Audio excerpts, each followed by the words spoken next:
I thought it was interesting not only to develop the nucleo contemporaneo, as I call it, which is focused in these four subjects, the foreigner, the indigenous, the queer, and the outsider, but also a nucleo historico looking at modernisms in the global south.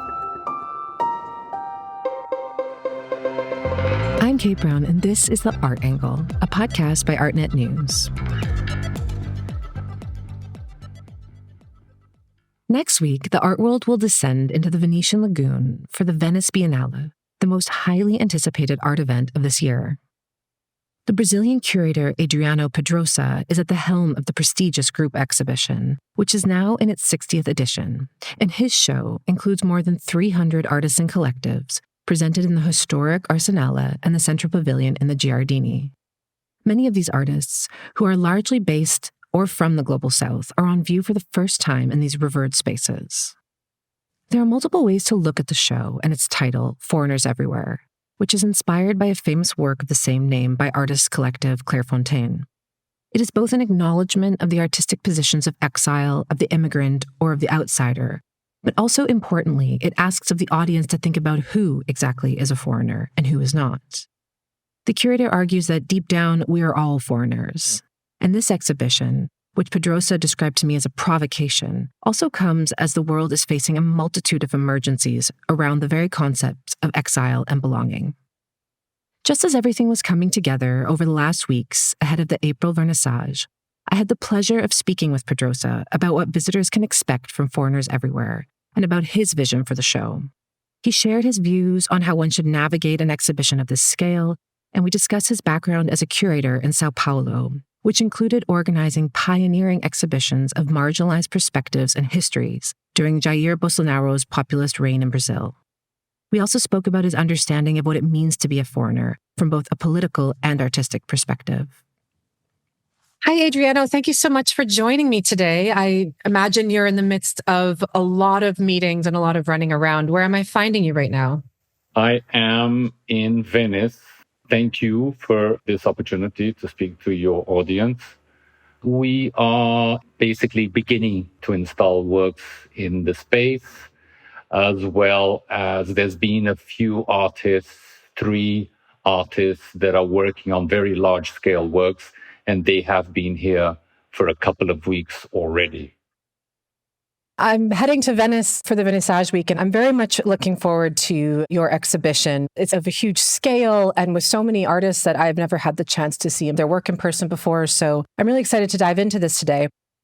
So you're very close now to the opening, and it's set to be groundbreaking in so many ways. This is the first biennial to be organized by a curator who openly identifies as queer, the first to be helmed by a curator from Latin America, and the first to be led by someone who's also based full-time in the global south. And then as well, this is also the largest representation of queer and indigenous art in the Venice Biennial's history, I believe. So these are major milestones, and I imagine they bring with them a huge sense of pride and also inevitably an amount of pressure to get it right, I suppose. How do you navigate the latter? Right. I would say interesting that you mention it as a huge sense of pride. I always saw it as a huge responsibility because of all that, because of being from Latin America, from the first curator actually living and based in the global south. After, of course, the first curator from the global south indeed is the late, great Arquian Weather, who curated the exhibition in 2015, although he was based in Germany at the time, working in Munich. So because of that, I approached the task with thinking really that this is almost the mission, and I had enormous responsibilities to try to bring artists from this part of the world, not just Latin America, but also Africa, the Middle East, and South and Southeast Asia, as well as indigenous artists, as well as queer artists, as well as outsider artists. I did think about the Biennale really quite strategically because the Biennale is arguably the most important biennial, perhaps the most important platform of contemporary art, certainly the one that draws more visibility to the works and to the artists. Often having participated in a Biennale is very important information in the artist's exhibition history or in the exhibition history of an artwork itself, right? So I do understand that these days, I mean, it's much easier than it was for most of the 20th century, let's say, for an artist from the global south to participate in a large scale international exhibition. You can't organize a biennial or a large scale global art show without artists, say, from Mexico or Nigeria or India or Turkey or Brazil or Argentina or South Africa, for that matter. These artists are always present in these exhibitions. But that doesn't happen so much with artists that were working in the 20th century. And that's why I thought it was interesting not only to develop the núcleo contemporáneo, as I call it, which is focused in these four subjects, the foreigner, the indigenous, the queer, and the outsider, but also a núcleo histórico looking at modernisms in the global south, artists working in the 20th century in the global south. In a way, the vast majority of these artists in the núcleo histórico are participating for the first time. Many of these artists are canonical figures in Egypt or South Africa or Nigeria or Pakistan or Ecuador or Colombia, but they are not well known internationally and they didn't have the chance to participate in the Biennale. So in a way, it's almost as if the Biennale is paying a debt towards these artists, right? And also, I should say that looking at the 20th century with a sort of decolonizing approach, if you like, I think we can say that much of the contemporary art panorama has been decolonized in a sense, because now we have artists from different parts of the world. Of course, one can always decolonize further, right?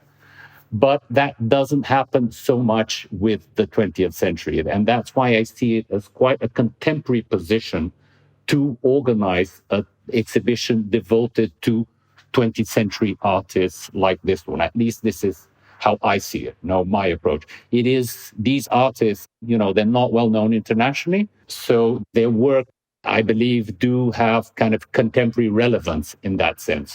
I often say that it's a very exciting time in art history because many of us in many different parts of the world are discovering artists within the 20th century, some of them canonical figures in their own contexts, that were really not well known internationally, right? That's what it makes it so exciting. And I feel also so contemporary.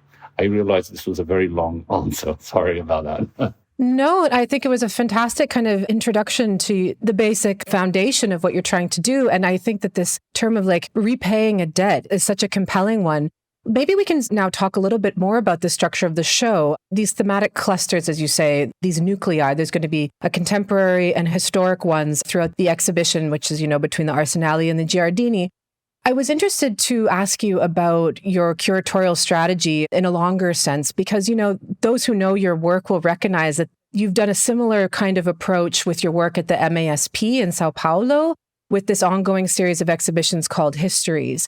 Can you explain what these shows are? I understand they were very revolutionary and progressive, and what kind of overlapping approaches there are that we can look forward to in Venice.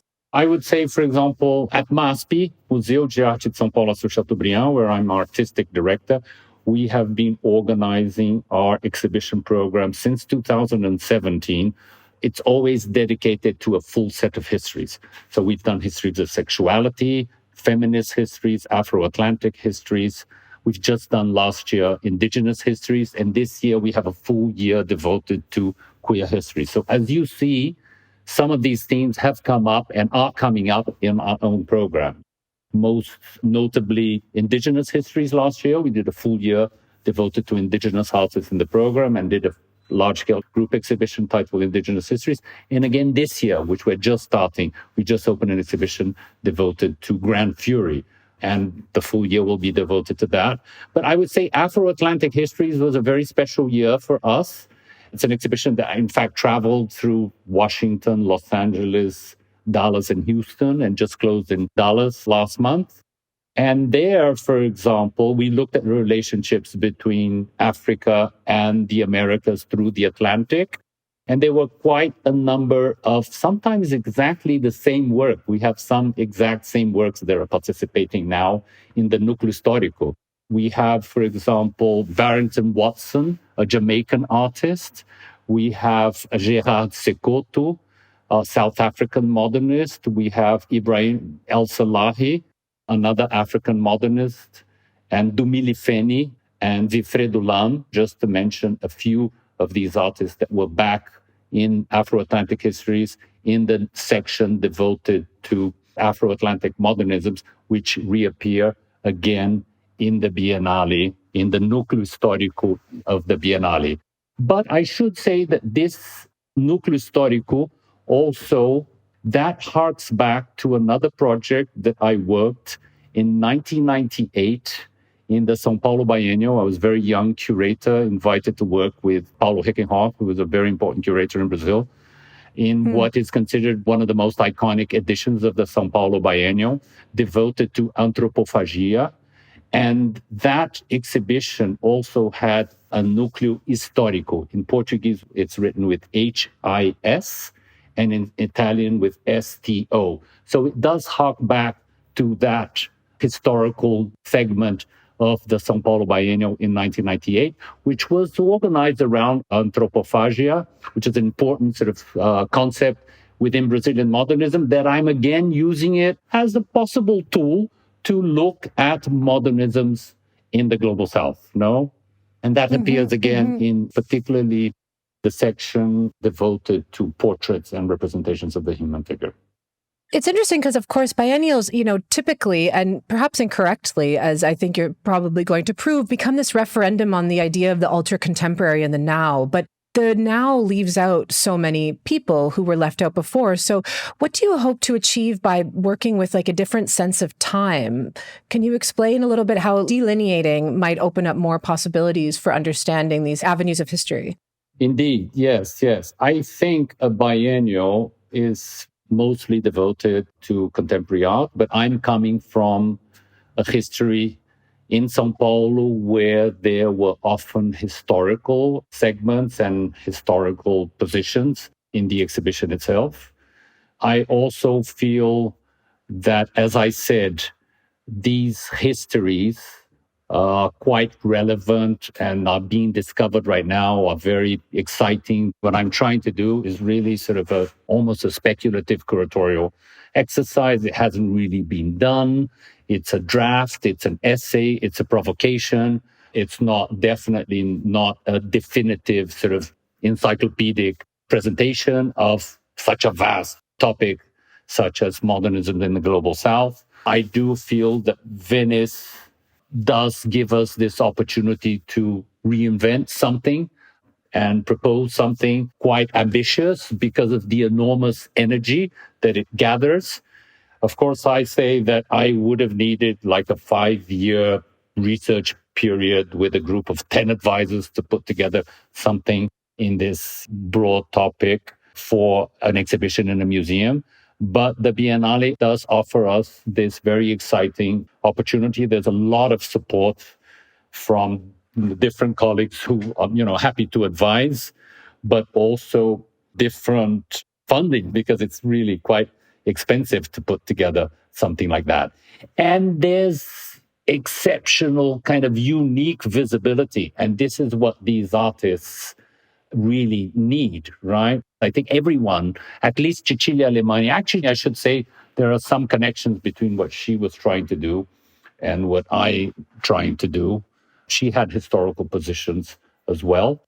Completely different approach, wonderful approach, very relevant approach. But she had contemporary positions as well.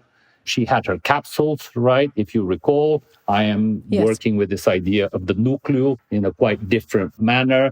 But we do have this interest in certain rewriting of art history. I don't think I'm rewriting art history, but I'm proposing to question more established narratives of art history. And hopefully, it's not just me. It's not just this exhibition. This exhibition is a provocation, but other people and other institutions and other projects or other scholars might want to sort of unfold this and take it elsewhere. So I think this is what's very exciting and what's very contemporary about the proposal as well. But I also should say, going back to the general kind of framework of foreigners everywhere, that modernism itself, which, becomes kind of a problematic notion at some point, but let's use it as an operative tool somehow. Modernism does travel much beyond Europe and much beyond the US, right? And artists also travel quite a lot through modernism. Artists travel to Rome or to Paris or to London, Berlin, Madrid, Amsterdam, New York during the 20th century. It's interesting actually to see how artists like Amrita Shergill from India or Tarsila do Amaral from Brazil, when they go to Paris in the 20s, they, in fact, in Paris, looking at modernism, they rediscover their own kind of indigenous and native references. It's as if going to Paris makes them aware of the importance or of their own indigenous national references. That's quite interesting. And they bring that to their own work. And that's where anthropophagia comes in. Anthropophagia is a concept that comes up in 1928 in the Manifesto Antropófago, written by Oswaldo de Andrade, Brazilian modernist intellectual. He proposes in a very poetic manner a tool for intellectuals and artists working in the global south, in the third world, at the margins of Europe. And of course, the global south expression was not current at the time. How these intellectuals at the margins of Europe could relate to the European tradition, to the European canon. His proposal is that they would appropriate, cannibalize, and devour European references and appropriating that, digesting it, and producing something of their own, often bringing in native, indigenous, local, personal references within that. And I think that's an interesting tool to look at. Not all, it's one possible tool, of course, among many, but it's an interesting tool to look at these productions in the 20th century in the global south. Yeah, there's like remapping of these currents. Like we assume that we knew which directions they were flowing, but I think that this sounds like you're going to show they were really multi-directional in so many ways. So there's 330 artists and collectives in the exhibition. And I'm curious, how did you research and edit for an exhibition of this size? Cecilia Alemani had a very unique challenge, of course, doing that during the pandemic. I imagine you were able to do a lot more mileage and travel to some of these places that you spoke of just now. Yes, yeah. The global south is much bigger than the global north, indeed. So I have traveled a lot during my life. I don't think you can face a project like this and think that you will be visiting all these places for the first time. I visited a few places for the first time: Luanda and Harare and Nairobi, Santo Domingo, Guatemala, some very specific places that I had not been. But other than that, mostly I was returning to Beirut or to Istanbul or to Hong Kong or to Manila, to Jakarta, to La Paz, to Santiago, Buenos Aires, Mexico, other parts of the world.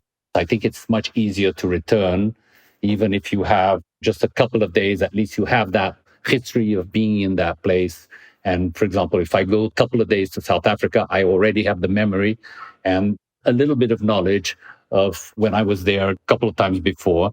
So it becomes easier for me to complement this with bringing in new research. The exhibition does have quite a lot of artists. The checklist is a little bit deceiving, I should say, because we have a larger number of artists in the Núcleo Histórico than in the Núcleo Contemporâneo. But what happens is that in the Núcleo Histórico, each artist is present with one single work only in these three sections. Two sections in the Giardini, in the Central Pavilion, in the section devoted to abstractions and the section devoted to portraits and representations of the human figure, and also in the Corderie of the Arsenale, in the section devoted to what I'm calling Italians everywhere, right? So it seems that the larger part of the exhibition are these artists, but not so much, in fact. So the contemporary nucleus, which comprises around 110 artists, plus some 40 artists in the Film and Video Disobedience Archive.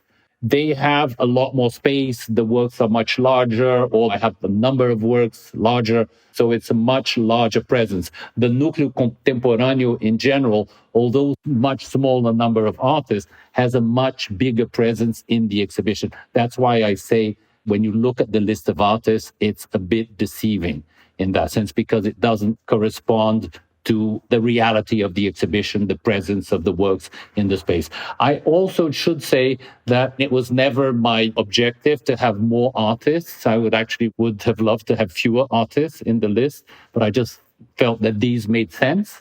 I also should say that although in the last edition there were fewer artists, there were many more works. The checklist was actually much larger in the previous edition than it is in this one. So far as we're planning, I think the density of the exhibition in the space in terms of volume won't be as much as it was in the previous edition. This is my feeling, right? Does that make sense? So it's a little bit deceiving when you see, 300 artists. It's going to be such a crowded exhibition and so many works. I mean, the Núcleo Histórico rooms are rather dense, are rather crowded, but it's 3 rooms.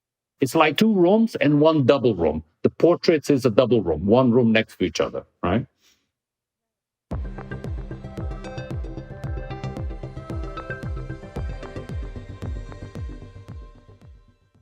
It's increasingly important to challenge, as you've just explained what you're doing, the parameters and the formats and also the structural limitations of a biennial.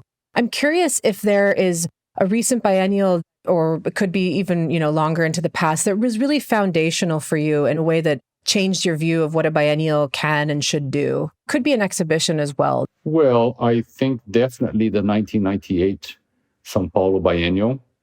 I think that was quite important for me. It's my first major kind of curatorial project, but also a very strong historical position, and became quite important within the history of 20th century kind of exhibitions. I think this is a very important exhibition for me. In terms of these historical positions, I would say that Ocui and Weather's post-war exhibition, it's called Post-War Art Between the Atlantic and the Pacific, in 2017 at the Haus der Kunst in Munich. That was a very important exhibition. The period he was looking at was 1945, 1965, but he was also proposing a much wider kind of global, diverse outlook in terms of art history. So I thought that was quite fascinating. Again, his exhibition as well, the short century that he did in 2001, I believe, that went to PS1, also devoted to African arts since the post-war period up until late 20th century. That exhibition I didn't see. I have the catalog, which I've studied so much over the years. And there are many artists in both exhibitions that are also in the Biennale. Those are very important references for me, these 2 exhibitions by Ocui. It's hard to overstate the influence and the impact that he's had on the art world. An incredible curator and voice. So turning to the title, Foreigners Everywhere, as you've explained, there's multiple ways to kind of access it, which I think it makes such a compelling argument. And one aspect is that it's a clever provocation. The foreigner is obviously a loaded term within the context of an exhibition whose longer history has been, celebrating nation states, of course. And obviously you're playing with this idea of the stranger. I'm curious if you could answer how you're thinking about this title and this show, actually, within the context of Italy specifically. And Italy right now, the current prime minister's election win was credited in part with her kind of anti-immigration policies and generally a nationalist agenda. So in what ways are you commenting or trying to provoke a discussion there? Well, I think an exhibition is always a provocation. I think definitely the exhibition is celebrating migration and celebrating the foreigner as well as the queer and the indigenous and the outsider and the self-taught or the artista popular. So I think this is something that it's not really just up to me. I mean, I'm someone that's inviting people and selecting artists and selecting artworks, but I hope that the exhibition will do that much more than myself, really. I think the exhibition and the artworks, it's a really kind of polyphonic project, right? Because if you have 330 artists, you have 330 voices, or even more, because sometimes you have artists with multiple works that speak through different voices as well, though, or different accents, if you were.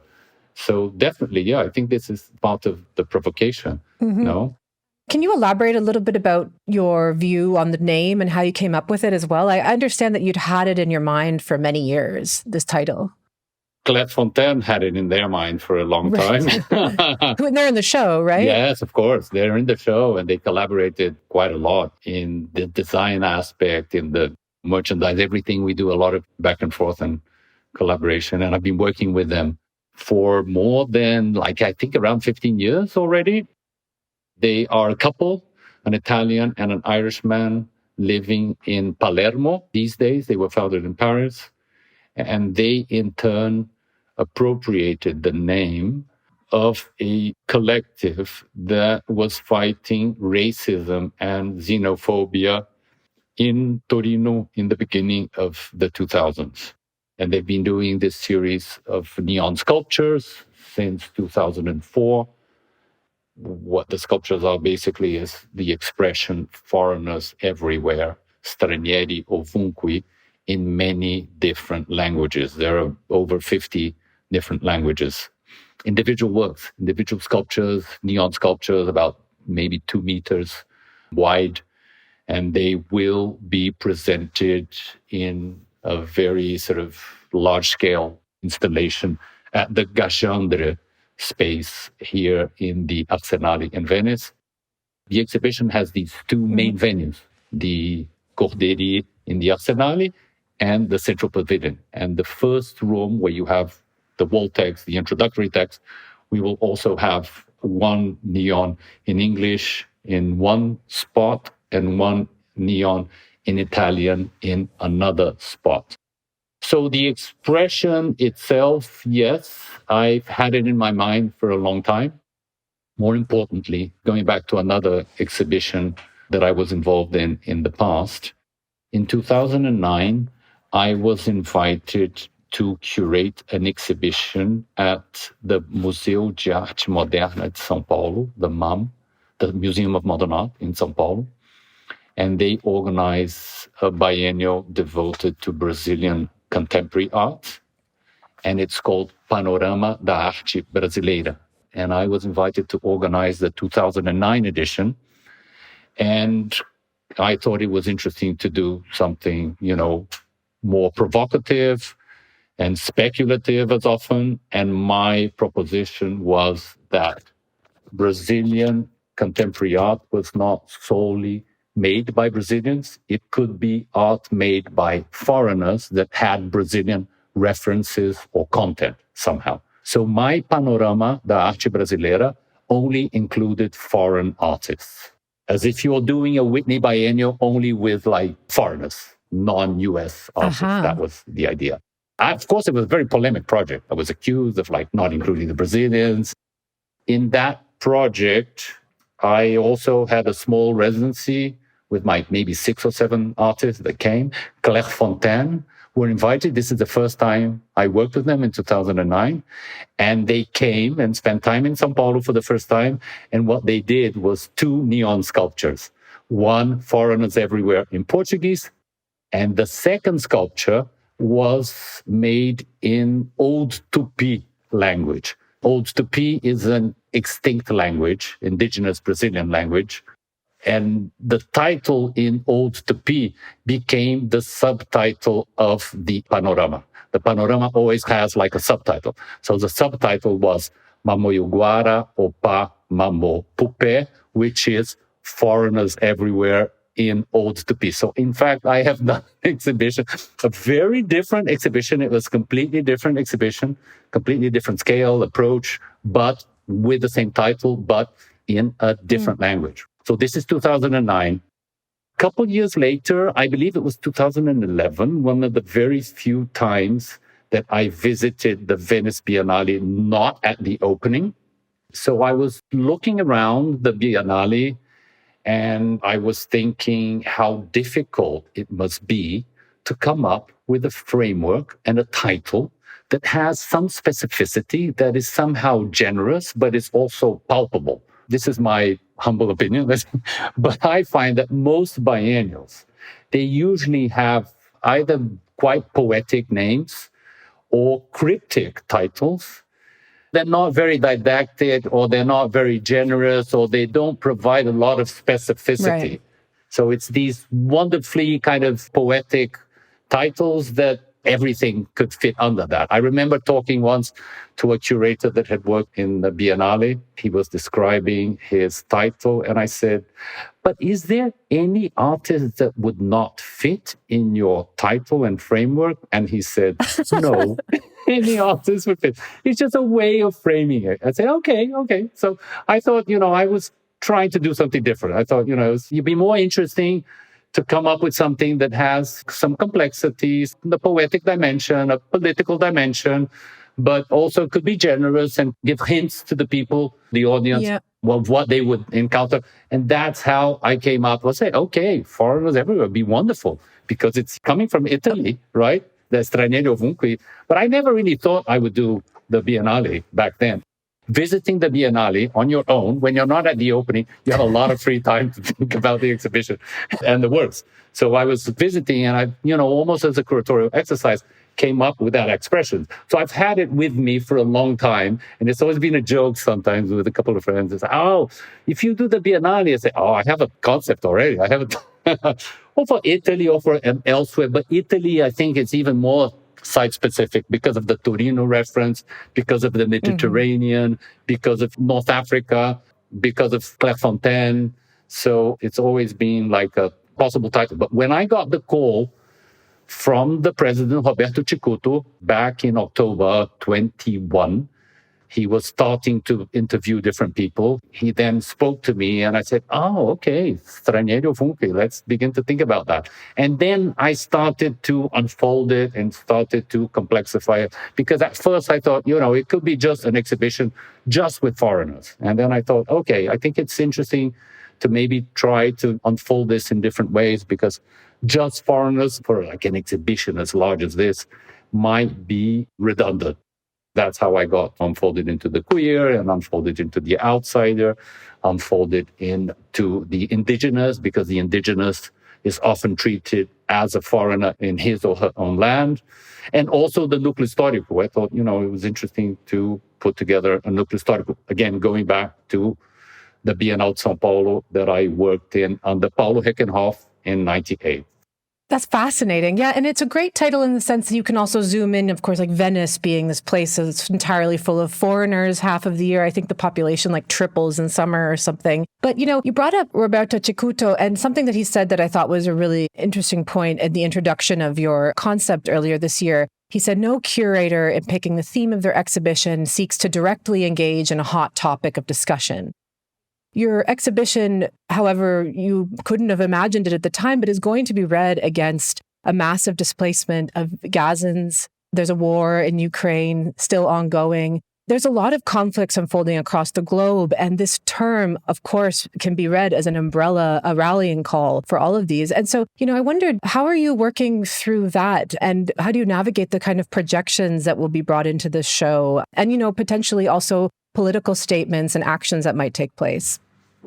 I don't know what's going to happen. I mean, I expect that there will be many statements and many positions, and I think they are legitimate, right? I think people need to express themselves, and definitely the title for the exhibition was, of course, chosen before this terrible, terrible war started. It is really a tragedy.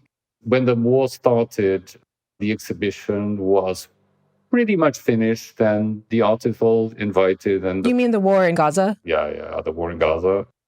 But there will be a number of references. There's not like a work directly addressing this, But there will be a small number of references. It's difficult to predict. I mean, it's impossible to predict, right?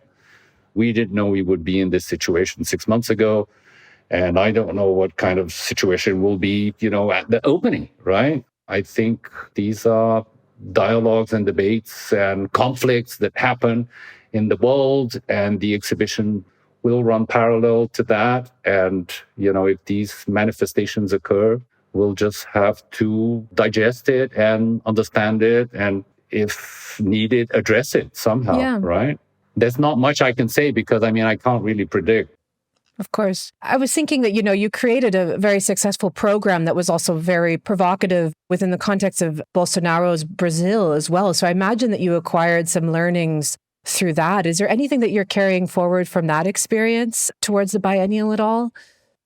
To expect polemics, to expect issues like that. You're not going to navigate this without anything happening. And you just have to accept that there will be other things going on. You can't control everything. We've had a number of polemics with our exhibitions and our themes and our topics, histories of sexuality. There was some polemics around it. Brazilian histories also, there was some polemics around it. Things like this, it's almost like unavoidable. If you're doing a large scale exhibition with themes that have a political dimension like this one, it's unavoidable, right? You're not going to navigate this without any issues coming up. They will come up. And I think it's part of the discussion, right? It's somehow also what contemporary arts and exhibitions can do. Sometimes it's very difficult. Sometimes it's very problematic. But if you're part of the dialogue, if you're engaging with contemporary themes, this will happen, right? If I do an exhibition around color or, movement, or I don't know, perhaps it would be easier, but we're engaging with these things. So I think this is almost unavoidable. I think it's safe to say that this is the most politically loaded title for a biennale in Venice, right? So I think many of them do have political kind of dimensions, but perhaps this one seems like the one that this is more prevalent, let's say. It will happen, and let's see how we're going to come out of this, and hopefully we'll provoke some interesting thoughts and reflections. And that's also the role of exhibitions. Certainly. Right? Yeah. A place for discourse. That's sort of the whole point. And debate. Yeah. Mm-hmm. And many different kinds of viewpoints. And I think that that's something that the foreigner obviously represents, right? As many voices. I want to ask you about the scale. This is such a large exhibition, and I can imagine that as a curator, you must imagine how someone is going to move through it. Are there any hopes that you have for viewers of how to navigate a show of this size? I know sometimes that people talk about, how am I supposed to see everything at a biennial? I even wonder this myself half the time. I can't watch all the videos. What would you advise people who are about to walk into the show? Begin with the Central Pavilion in the Giardini, and then move to the outdoor areas, and then go to the Corderia in the Arsenale, and then go through it one day, and the second day, go through it all over again. That's what I used to do. I used to do that. In fact, I would always start through the Corderia, but I realized that most people start through the Central Pavilion. There's not like one, you can start through the Arsenale or through the Central Pavilion. But I realize most people start through the Central Pavilion. But what I would always do, I would always come to Venice, and I was interested in the position, in the proposal, in the exhibition that was being put together by the artistic director, by the curator. So I would always focus in the international exhibition. Of course, the pavilions are wonderful as well, collateral events, but I was always trying to understand what the international exhibition was proposing. The vernissage is also very cacophonic as well. Not polyphonic, but cacophonic, because you have so many people and so many wonderful colleagues that you're meeting and talking and having conversations. So that's part of the experience as well. So I would always try to see it twice. For me, that was the priority. But I realized some people go to the pavilions beforehand because there will be pavilions, that there will be queues in some of the pavilions. And then, of course, there's everything that's happening in the city, right? That's everything. you want to visit in Venice. Not only the collateral events, but all the other wonderful events that happen in the institutions, right? The short guide helps a lot, I think. I also suggest getting the short guide because it guides you through the exhibition. We've provided short texts, of course, as we always do, for all the artists in the exhibition. And there are also section tags. So I hope this will be quite didactic and interesting for people to visit. There was a strategy regarding the videos also. Looking at such an enormous exhibition and coming in and saying like a 60-minute video, that was very much a concern of ours. And I really tried to select, although we do have like one section devoted to film and video, the Disobedience Archive, that has videos of different lengths there. But within the video projection rooms, we really were trying to think that these videos should be of a certain, reasonable length. It's very different when you go to an exhibition and there's one single video on display, and it could be an hour video, and you sit there and you have a lot of time. But in an exhibition such as this one, this is definitely something that we thought about quite carefully. We also thought about a certain rhythm regarding the exhibition, particularly in the corderie of the Arsenale and the Artiglieri. Arsenale is the whole area, but the first long stretch is called corderie. And then as you make a left towards the end, with the Artiglieri, I also thought very carefully about the position of certain large-scale works that would provide sort of a rhythm to the exhibition. So you have this formal play of scale, of like small-scale work, mid-scale work, paintings and sculptures, and large-scale works, also very large-scale works that will help you navigate throughout the Arsenale, as it were. So this will hopefully also help people to walk through and experience the exhibition.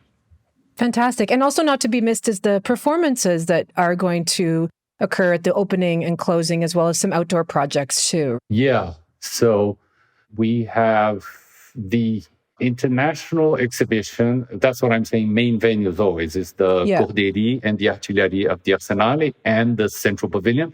But we have some outdoor works, both in the Arsenale as well as in the Giardini. We have Sol Calero, for example. She's doing a large-scale work, Venezuelan artist living in Berlin. Ivan Argotti, who's a Colombian artist living in Paris, is doing a large-scale work also in the Giardini. That area, the two green areas that we have next to the Brazilian Pavilion. And one area is with a work by Ivan Argotti. Another area is a work by queer artist Lyndon Johnson from the US, also living in Berlin or back and forth between the US and Berlin. That's true. And then we also have some large-scale works in the Arsenale. Lauren Halsey, an artist from LA. We have a very large-scale new work by her. Most of these works in the outdoor areas are new works. Leila Barbiri, Ugandan artist living in New York as well. Beatriz Cortez, an artist from El Salvador living in the US. Ana Maria Maiolino is one of our Golden Lions. She is also working on a new installation. And Taylor Nkomo, an artist from Zimbabwe, also presenting some sculptures there in the Arsenale. And then we have a performance program as well that happens at the opening of the exhibition. We have 8 performances. I don't think I'll remember all of them, but I can certainly try. That's okay. Well, thank you so much. I mean, this has been totally illuminated, and I'm really looking forward to seeing the show, even more so now than I was before. I feel that you must have somewhere to run to right now as you're putting the last touches on the show, so I'll let you go. Yes. But thank you so much, Adriano, for your time today. Okay. Thank you very much. That's it for this week's episode. If you like what you heard, you can subscribe to the show on Apple Podcasts, Spotify, or wherever else you get your podcasts. Also, take a moment to rate and review us. It will help other listeners discover what we're doing. The Art Angle is produced by Sonia Manalili and Carolyn Goldstein. Thanks for listening as always, and see you next week.